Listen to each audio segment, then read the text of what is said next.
আলু দিয়ে তৈরি ভীষণ মজাদার একটা নাস্তার আইটেম শেয়ার করব আজকের পর্বে। আসসালামু আলাইকুম everyone, welcome back to my channel. এই পটেটো স্টিকটা খেতে অনেক বেশি মজার হয়ে থাকে, অনেক বেশি ক্রিস্পি, আর অনেকক্ষণ পর্যন্ত এটা ক্রিস্পি থাকে। বাচ্চার টিফিনের জন্য কিংবা বিকেলে চায়ের সাথে ঝটপট এই নাস্তাটা তৈরি করে নিতে পারেন কোনো ঝামেলা ছাড়া। তো চলুন দর্শক দেখে নিই কীভাবে এটা তৈরি করবেন।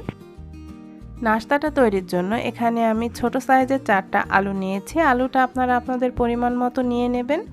আলুটাকে খুব ভালোভাবে ধুয়ে আমি ছোট ছোট করে কেটে রেখেছি।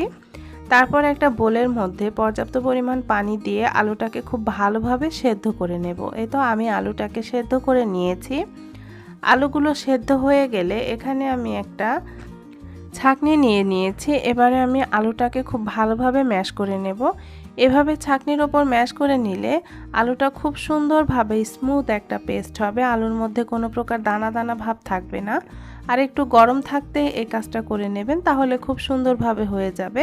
আপনারা চাইলে কোনো প্লাস্টিকের ঝাঁঝরিতেও এটা করে নিতে পারেন, আবার চাইলে খুব ভালোভাবে আলুটা ম্যাশ করে নিতে পারেন।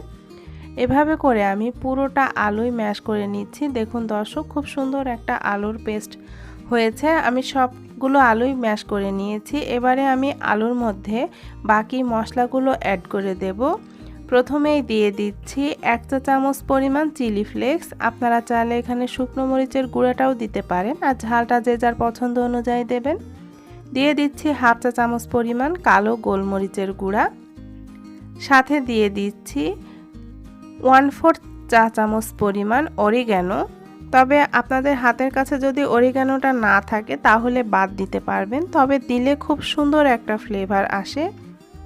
দিয়ে দিচ্ছি 1/2 চা চামচ পরিমাণ টেস্টিং সল্ট। সাথে দিয়ে দিচ্ছি 1 চা চামচ পরিমাণ চাট মশলা।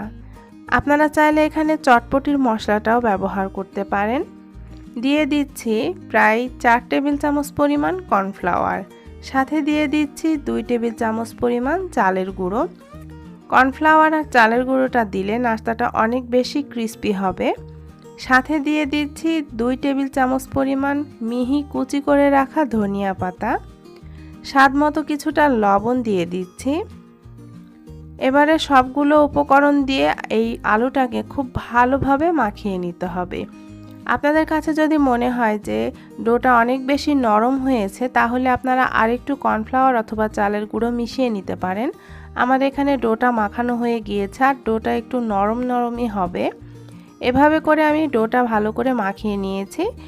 এবারে একটা চপিং বোর্ডের ওপর একটা পলি পেপার বিছিয়ে নিয়েছি, তার উপরে একটু কর্নফ্লাওয়ার ছিটিয়ে দিচ্ছি, এতে করে স্টিকগুলো তুলতে সুবিধা হবে। তারপর ডোটা দিয়ে ওপর থেকে আবারও একটা পলি পেপার দিয়ে একটু লম্বা করে একটু বেলে নিচ্ছি, আর একটু মোটা করে বেলে নিতে হবে। একেবারে পাতলা করে বেললে হবে না, একটু মোটা করে আমি একটু লম্বাটে শেপ করে এই ডোটাকে বেলে নিচ্ছি।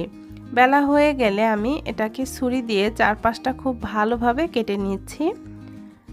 এই তো চারপাশের অসমান অংশগুলো আমি ছুরি দিয়ে কেটে নিচ্ছি।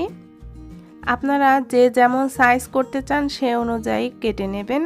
যেহেতু এটা স্টিক, একটু বড় করেই আমি এটা কেটে নিচ্ছি।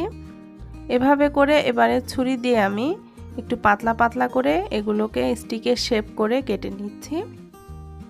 এই তো আমি এভাবে করে কেটে নিয়েছি, আর বাকি সবগুলোকে আমি একইভাবে তৈরি করে নিচ্ছি। এবার চুলায় একটা প্যানে পর্যাপ্ত পরিমাণ তেল গরম বসিয়ে দিয়েছি। তেলটা গরম হয়ে আসলে আমি একটা একটা করে স্টিকগুলো দিয়ে দিচ্ছি। তারপর চুলার আঁচটা মিডিয়ামে রেখে আমি এগুলোকে ভেজে নেব। একবারে অনেকগুলো দেওয়ার দরকার নেই, তাহলে এগুলো উল্টানোর সময় ভেঙে যেতে পারে।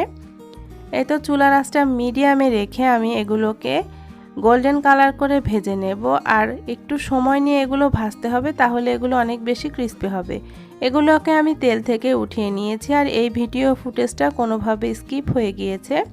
এই তো পটেটো স্টিকটা পুরোপুরি রেডি হয়ে গিয়েছে। এটা অনেক বেশি ক্রিস্পি হয়েছে, খেতেও অনেক বেশি মজার হয়েছিল। রেসিপিটি ফলো করে এই পটেটো স্টিকটা আপনারা বাসায় তৈরি করে দেখতে পারেন। বাচ্চার টিফিনের জন্য কিংবা বিকেলের নাস্তায় খুব সহজেই বানিয়ে নিতে পারবেন। আশা করছি আজকের মজাদার এই নাস্তার রেসিপিটি আপনাদের ভালো লেগেছে। ভালো লাগলে ফ্রেন্ডস অ্যান্ড ফ্যামিলির সাথে শেয়ার করবেন। সবাইকে আল্লাহ হাফেজ।